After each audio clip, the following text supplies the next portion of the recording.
Voilà, je vous propose ce matin juste de lire un texte pour nous mettre un peu dans la thématique. Luc chapitre 2, versets 1 et 7. Une scène, une histoire que nous connaissons tous, que le monde tout entier connaît. En ces jours-là parut un décret de César Auguste en vue du recensement de toute la terre. Ce premier recensement eut lieu pendant que Quirinus était gouverneur de Syrie. Tous allaient, se faisaient recenser chacun dans sa propre ville.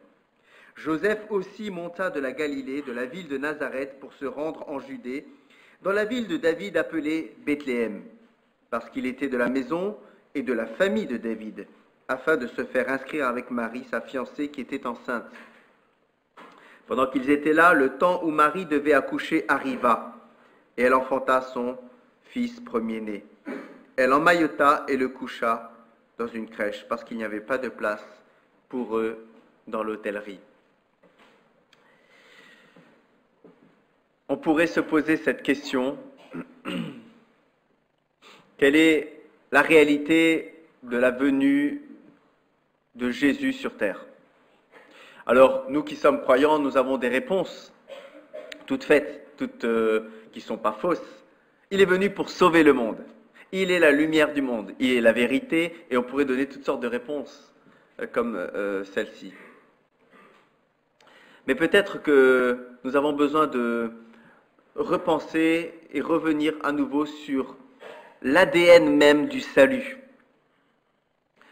On pourrait dire beaucoup de choses sur la personne de Jésus. Il est né dans des circonstances qui étaient humbles. Il a voulu montrer par cette entrée dans le monde qu'il n'était pas comme le monde présente les choses. Il n'est pas venu avec les faces, il n'est pas venu avec la grandeur, il n'est pas venu avec arrogance dans ce monde, ni avec puissance. Il est venu en humilité, en simplicité, pour parler aux gens qui sont simples et humbles et pour leur dire « Je suis venu pour vous sauver ». Parce qu'il y a une réalité que la Bible affiche souvent tout au long des évangiles d'ailleurs, et même du Nouveau Testament et dans l'Ancien Testament aussi, c'est que Dieu résiste aux orgueilleux et il fait grâce aux humbles. Il semblerait que Dieu veut que tous soient sauvés, il n'y a pas de problème là-dessus, la Bible l'annonce, il y a multitude de passages bibliques qui l'annoncent, mais il semble qu'il y a une attitude qui nous fait passer vraiment à côté de l'Évangile. C'est une attitude qui est souvent cachée dans des comportements divers et variés. Alors bien sûr, je pourrais vous dire que Jésus a été un modèle. Il était le seul homme de toute l'humanité. Oui, je dis homme. C'est un homme qui était à la fois pleinement Dieu, bien évidemment, mais il était pleinement homme. Donc j'ai le droit de dire qu'en tant qu'homme, dans son humanité, Jésus n'a jamais péché. Et en cela, il est un modèle pour nous. Est-ce que je suis en train de vous dire que nous ne pécherons jamais? Est-ce que nous serons comme Jésus? Non, parce que nous n'en avons pas les moyens. Ça, c'est une chose qui est évidente. Dans Jean 8, verset 46, « Qui d'entre vous peut prouver que j'ai péché ?» dit Jésus. Il est là pour montrer une différence. Charles Spurgeon disait qu'il n'y a pas mieux pour reconnaître un bâton tordu que d'y mettre un bâton droit à côté. Nous avons besoin d'un point de repère, un point où nous pouvons nous comparer. Et Jésus, quel bâton droit! Ce n'est pas non plus que Jésus veut, au travers de cela, montrer que nous sommes bons au rebut et à jeter et qu'on est nuls et point c'est tout. Mais il veut montrer le mal qui nous habite et ce que ce mal a fait dans nos vies. Et dans Luc 19, verset 10, il est dit « Car le Fils de l'homme est venu chercher et sauver ceux qui étaient perdus. » Pourquoi ce verset nous dit que Jésus est venu chercher ceux qui étaient perdus? Y a-t-il des gens dans ce monde qui ne se considèrent pas perdus? Y a-t-il des gens dans ce monde qui se considèrent perdus mais qui ne cherchent pas à ne plus l'être? Il faut croire que oui. J'ai lu récemment que le président des États-Unis d'Amérique, encore en poste, Barack Obama, a gracié un certain nombre de personnes qui étaient condamnées. Il faut savoir qu'aux États-Unis, par exemple, vous pouvez être condamné à perpétuité si vous avez fait du trafic de drogue, enfin dans certaines proportions, j'imagine. Et donc, il s'avère que beaucoup de personnes ont été graciées, ont eu des remises de peine. Et Barack Obama a fait une proposition à Arnold Ray Jones, qui a été condamné pour trafic de stupéfiants. Il a dit, tu peux sortir de prison. Le deal, comme ils disent, c'est que tu ailles dans une maison de désintoxication et tu peux sortir de prison, tu es libre. C'est formidable d'entendre une chose pareille, n'est-ce pas? Surtout quand vous êtes condamné à perpétuité, par exemple, et qu'on vous fait une telle proposition. L'accepteriez-vous si vous étiez à la place de cet homme? Je pense que oui. Eh bien, figurez-vous que cet homme a refusé. C'est incroyable. C'est-à-dire que on lui propose d'être gracié, il a fauté, c'est avéré, il le sait, il n'y a plus rien à prouver, c'est avéré, il est coupable, il est condamné. Et on lui propose une grâce, et il la refuse. Quand Jésus dit « Le Fils de l'homme est venu chercher et sauver ceux qui étaient perdus », ceux qui se considèrent comme perdus et qui aspirent à un salut. Mais tous n'aspirent pas à un salut. Il semblerait que dans cet exemple-là, on voit très bien que cet homme, on lui propose un salut de sortir de prison, et il le refuse délibérément. Il y a quelques années, on vit un vaisseau le long des côtes du continent sud-américain lancer des signaux de détresse. Quand on les contacta, les occupants dirent qu'ils n'avaient plus d'eau douce. Puisez-la, car vous êtes à l'embouchure de l'Amazone, leur conseilla-t-on. Ces marins étaient entourés d'eau potable qu'il leur suffisait de puiser. Pourtant, ils mouraient de soif parce qu'ils pensaient être entourés d'eau de mer.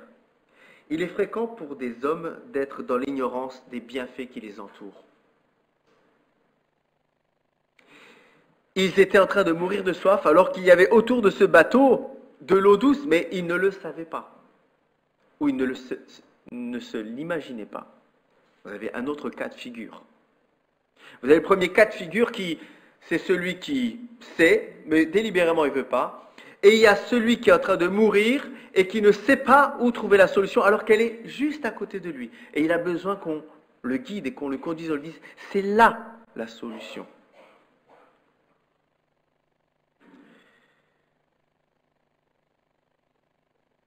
Si les marins avaient continué à refuser de puiser, s'ils avaient dit non, on ne va pas puiser de cette eau, vous comprendrez bien qu'on aurait pu dire que c'est une folie de mourir ainsi. C'est pourtant la folie de beaucoup de personnes en ce qui concerne la bonne nouvelle de l'Évangile. Lorsqu'on leur dit l'histoire de Noël, Joseph, Marie, dans une crèche, et un enfant qui naît. Les gens ont une histoire, un récit en tête, mais ils ne réalisent pas ce que ce récit représente dans leur vie. Il y a eu toute une polémique sur des crèches qui étaient dans des mairies ou dans des lieux, on va dire, publics. Et donc on a autorisé le fait qu'il y ait des crèches. Mais non pas pour annoncer l'Évangile, mais parce que c'est une histoire de Noël. On aurait pu mettre un Père Noël, ça aurait été pareil. On aurait pu mettre autre chose. Ça n'a rien à voir avec la réalité que représente cette crèche. On ne pense plus au Noël et à ce qu'il représente en réalité. Dans l'histoire de l'humanité, un enfant nous est donné. Quand la Bible dit cela, ce n'est pas un enfant parmi d'autres enfants. C'est beau un enfant. Ça représente l'innocence, ça représente ce qui est fragile, ça représente toutes sortes de choses. La vie, il a toute sa vie devant lui. Mais Jésus représentait bien plus que cela. Il est venu pour sauver l'humanité. Ils savent que la grâce est disponible désormais. Pourtant, il continue, beaucoup d'hommes et de femmes, à s'exclure de cette grâce. C'est une réalité. Et en ce qui nous concerne, nous perdons des fois aussi la gravité que cela représente. Je me souviens d'un livre sur la prédication qui a été écrit par John Piper, où il sensibilisait le prédicateur à prêcher avec passion et non pas d'une manière amorphe ou monotone, mais non pas parce que c'est mieux à entendre. Son argument était de dire, imaginez un immeuble qui est en feu et des gens qui vont mourir, et vous êtes hors de ce bâtiment et vous voyez ces gens qui vont mourir et vous avez l'information. Vous n'allez pas vous arrêter devant le bâtiment et dire, sonner, écoutez, à titre d'information, je voulais juste vous dire que l'immeuble est en feu. C'est pas possible d'avoir une telle attitude. Vous allez crier au feu de tout votre cœur pour sauver ces hommes et ces femmes. Et vous allez avoir un ton qui est le ton de la gravité. C'est vrai que des fois, je le reconnais, on parle sans gravité du salut des gens. C'est grave. C'est grave qu'une âme se perde. C'est terrible. Et peut-être que les personnes qui nous entendent, quand on parle de l'Évangile, ne donnent pas de crédit à ce qu'on dit parce qu'il n'y a pas de gravité dans ce qu'on annonce. On annonce les choses d'une manière tellement posée, ça ne doit pas être si bien grave que cela, ce salut. Ça peut être, oui, c'est bien si tu acceptes Jésus, c'est sympa. Puis l'église évangélique protestante, ils sont accueillants, l'ambiance est fraternelle, il y a de belles choses, il y a de l'entraide, il y a un côté humain formidable. Oui, mais ça, c'est rien par rapport à la gravité de l'Évangile. Quand Jésus entre dans ce monde, quand il naît dans cette crèche, c'est grave. C'est grave parce que ça signifie que le monde est en train de se perdre. Vous savez, quand vous êtes dans les hôpitaux, il y a certains services, on sait que quand vous allez dans ce service, c'est grave. Je n'étais pas conscient de cette réalité au début de mon ministère et je me souviens Gérard me dire un jour non mais là tu sais si elle est dans ce service comme il le dit, c'est son expression, c'est le bout du chemin. Je dis ah bon moi je savais pas que ce service c'est la fin de vie. Oui, là dès qu'on va on est dans telle circonstance, telle condition, c'est que c'est pas bon. Eh bien, j'ai envie de dire que la naissance de Jésus dans cette crèche, c'est le même ton. C'est pas bon. Oh, on se réjouit, c'est beau, un enfant. Oui, mais c'est pas bon signe. Parce que ça veut dire que on est en fin de vie. C'est le bout du chemin pour nous. Et s'il vient, c'est pour la dernière chance. C'est ça la réalité. Et il faut donner de la gravité. Noël, c'est beau, c'est formidable parce que c'est la bonne nouvelle. Mais quand on dit une bonne nouvelle, c'est qu'il y a au préalable une mauvaise nouvelle. On n'aime pas entendre ce discours, mais ça n'en reste pas moins la réalité. Alors en quoi la naissance de Jésus sur terre est suffisamment grave pour que nous l'écoutions? Tout simplement parce qu'il est venu pour nous guérir. Derrière le mot guérir, on peut y mettre plein de choses. Marc 2, verset 17, il dit, Jésus qui avait entendu leur dit, ce ne sont pas les bien portants qui ont besoin de médecins, mais les malades. Je suis venu appeler non pas les justes, mais les pécheurs. Tu n'es pas malade. La Bible dit que tous nous sommes contaminés par cette maladie qu'est le péché. Mais il y en a qui se disent pas malades et qui ne veulent pas guérir. Quand Jésus dit « Je suis venu pour vous guérir », on voit que dans le ministère de Jésus, il a guéri un certain nombre de personnes au sens propre. Des paralytiques qui marchaient, des aveugles qui voient, des lépreux qui sont purifiés. Un certain nombre de personnes ont été guéries dans leur corps, physiquement. Nous souffrons dans notre chair aujourd'hui parce que c'est la cause directe du péché. Et nous l'oublions trop souvent peut-être. Toutes les souffrances qu'on peut voir dans ce monde ont une origine, le mal. Le mal, le péché. Et ce n'est pas Dieu qui est responsable des guerres. Ce n'est pas Dieu qui est responsable de tous les maux de ce monde. C'est bel et bien le péché qui est responsable de cela. Et Jésus, quand il vient dans ce monde pour guérir, il vient pour mettre un terme premièrement à tout cet aspect physique qui nous torture et qui nous fait souffrir au quotidien. Par un seul homme, le péché est entré dans le monde, nous dit Romains 5, verset 12. Un seul homme a suffi à contaminer l'humanité tout entière. Et par le péché, la mort. Le péché a pour résultat la mort physique. Mais la mort avec un grand M, ce n'est pas que la mort physique.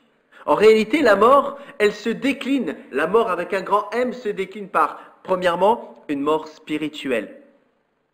C'est-à-dire que spirituellement, dans nos vies, nous avons perdu le contact avec Dieu. Quand cet homme veut suivre Jésus, il dit « Mais laisse-moi d'abord aller enterrer mon père ou ce membre de ma famille. » Jésus lui dit « Laisse les morts enterrer les morts. » Ce jeu de mots nous montre que Jésus est en train de dire « Laisse les morts spirituels enterrer les morts physiques. » Mais la Bible reconnaît bel et bien qu'il y a la mort au sens de l'âme spirituelle, alors que vous êtes bien vivant dans le sens physique. Ça, c'est la mort qui fait que nous sommes loin de Dieu. Et puis, il y a la mort physique, bien évidemment, c'est la plus facile à identifier. Mais cette mort physique, elle s'illustre pas seulement au cimetière, elle s'illustre chaque jour de notre vie, puisque chaque jour nous vieillissons. Nous sommes plus à même d'être touchés par la maladie. Et chaque jour qui passe, nous mourrons un petit feu pour aller à un accomplissement total, la mort physique. Et nous serons, dans ce cas, au niveau de la matière, totalement morts. Et puis, il y a un autre niveau, qui est la mort éternelle. Ça, c'est le point culminant de la mort. Il y a plusieurs étapes dans la mort. Il y a la mort spirituelle, la mort physique, mais il y a la mort éternelle. Ça, c'est l'accomplissement total de la mort. Quand vous êtes mort spirituellement, ce n'est pas quelque chose de définitif. Ça peut être révocable si vous acceptez Christ. Vous pouvez guérir de cela. Si vous êtes mort physiquement et que vous avez choisi le salut, vous n'irez pas dans la mort éternelle. Par contre, une fois que vous atteignez ce stade de la mort éternelle, c'est irrévocable. Il n'y a plus de possibilité de salut. Matthieu 8, versets 16 et 17. « Il guérit tous les malades afin que s'accomplisse ce qui avait été annoncé par Ésaïe le prophète. Il a pris nos infirmités, il s'est chargé de nos maladies. » Pourquoi est-ce qu'il s'est chargé de nos maladies? Parce que l'origine de la maladie, c'est le péché. Et ce que vise le Seigneur principalement, c'est le péché, le sens spirituel qui s'exprime de plusieurs autres manières. Le Seigneur, quand il est venu sur terre, il est venu aussi pour notre conscience, nous guérir de notre conscience. Vous avez peut-être bonne conscience, mais en réalité, c'est que lorsqu'on se présente devant Dieu, nous avons tous mauvaise conscience, car nous ne sommes pas des gens parfaits. Notre conscience n'est pas propre. Même en tant que chrétiens, nous pourrions avoir la conscience chargée, et c'est pour cela que nous avons besoin régulièrement, il me semble, de demander pardon à Dieu. Non pas que le pardon ne soit pas acquis une fois pour toutes, quand Dieu vous pardonne, il vous pardonne une fois pour toutes. Mais cette conscience, certains paieraient cher pour pouvoir effacer ce qu'ils ont accompli dans leur vie. Je me souviens d'un chrétien qui fautait et qui luttait avec un péché précis et qui s'était engagé devant Dieu en disant « Seigneur, si je pêche encore une fois, je vais te montrer ma bonne volonté. Je te promets que chaque fois que je pêche, je donnerai tant d'argent à l'Église. » Il a vite compris qu'il allait perdre beaucoup d'argent. Ça part d'un bon sentiment. Mais nous n'avons pas la capacité et le potentiel de racheter, de payer cette réalité. Il n'est rien du dehors qui entre dans l'homme qui puisse le rendre impur, mais ce qui sort de l'homme, voilà ce qui le rend impur. Si quelqu'un a des oreilles pour entendre, qu'il entende. C'est à l'intérieur de ma personne, c'est à l'intérieur de nous. Et c'est pas ce qui rentre, on peut empêcher des choses de rentrer, mais elles sont déjà là. Et là, seul le Seigneur peut venir et peut régler ces choses dans nos vies. Le Seigneur est venu aussi, bien sûr, guérir physiquement notre conscience et spirituellement. C'est même le point essentiel. Jésus ne guérira jamais une personne physiquement et le laissera mourir dans l'éternité. Le but du salut, c'est pas ça. La bonne nouvelle, c'est pas de guérir le physique et d'en rester là. Le but du salut, c'est l'âme et le spirituel. Cet homme paralytique qui est rentré par le toit d'une maison, il est venu parce qu'il était paralytique. Et il a entendu que Jésus pouvait le guérir. Pourtant, Jésus ne lui dira pas « Prends ton lit, lève-toi et marche ». Il lui dira d'abord « Tes péchés sont pardonnés ». Et ce n'est seulement qu'après, pour démontrer qui il était, qui dira à cet homme, qui est le plus à même de dire à cet homme « Prends ton lit, lève-toi et marche ». N'est-il pas écrit dans la Bible que si ton œil est pour toi une occasion de chute, arrache-le. Si ta main est pour toi une occasion de chute, coupe-la. Ce qui compte, c'est pas de rentrer avec tous ses membres en bon état au ciel, c'est de rentrer au ciel. C'est le salut d'une âme que Dieu regarde avant tout. Jésus est venu pour ceux qui ont besoin d'être guéris. Nous sommes en convalescence. J'ai même envie de dire, si vous avez accepté le Seigneur Jésus-Christ dans votre vie, vous êtes même en rémission. En rémission, pourquoi j'utilise ce mot? Ça veut dire que lorsqu'on dit qu'on est en rémission, c'est-à-dire qu'on est guéri, mais on n'a pas encore atteint la pleine santé. Nous aurons cette réalité lorsque nous serons au ciel, mais nous sommes en rémission, c'est une évidence. Par sa venue, Jésus est venu pour nous guérir et pour que nous soyons sa possession. Nous sommes sa propriété, nous lui appartenons. La Bible présente les choses ainsi. Car le Fils de l'homme est venu non pour être servi, mais pour servir et donner sa vie en rançon de plusieurs. Il nous a donc rachetés, il a payé le prix pour que nous soyons sa possession. Notre corps ne nous appartient pas, il nous est dit dans 1 Corinthiens 6. Nous appartenons à Christ. Et c'est lui qui a droit de citer dans ma vie. On n'aime pas dire que nous appartenons à quelqu'un. Les Juifs eux-mêmes n'aimaient pas ça et diront à Jésus, « Nous sommes la descendance d'Abraham et nous n'avons jamais été esclaves de personne. Comment dis-tu, vous deviendrez libres ?» Jésus leur répondit, « En vérité, je vous le dis, quiconque commet le péché est esclave du péché. » Ne dites pas que vous êtes libre. C'est faux. Voilà ce que dit Jésus. Vous êtes esclave. Vous ne faites pas ce que vous voulez parce que le péché vous habite. Moi, je peux vous libérer. Et je deviendrai votre maître et vous serez mes serviteurs. Et je vous accompagnerai dans cet affranchissement. Jésus veut nous posséder. Nous lui appartenons. Et nous devrions avoir une vie comme telle. C'est-à-dire, Seigneur, est-ce que ma vie t'appartient vraiment? Est-ce que tu as le droit de citer dans ma vie? Il nous a affranchis. Si donc le Fils vous affranchit, vous serez réellement libre. J'ai eu souvent des problèmes avec ce verset. Lorsque j'avais des combats spirituels, j'ai dit, mais ce verset dit, si Christ vous affranchit, vous serez réellement libre. Donc c'est libre ou pas libre? Parce que là, j'ai encore des combats, Seigneur. Je vois que je ne suis pas totalement libéré dans mes pensées, dans mes manières d'agir, dans mon cœur. Vous êtes libre parce que vous n'êtes plus condamné pour ce que vous allez faire ou pas faire. Lorsque Barack Obama dit à ce toxicomane, ce trafiquant de drogue, qu'il est gracié, il lui propose un deal. Je ne vais pas dire que Dieu nous propose un deal pour être sauvés. Nous sommes sauvés par grâce, c'est gratuit. Mais il y a quand même une réalité derrière.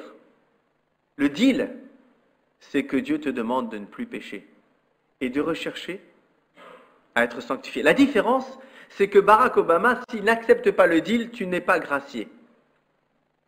Alors que le Seigneur nous invite à accepter et après, une fois qu'on a accepté, il nous invite à réformer notre vie.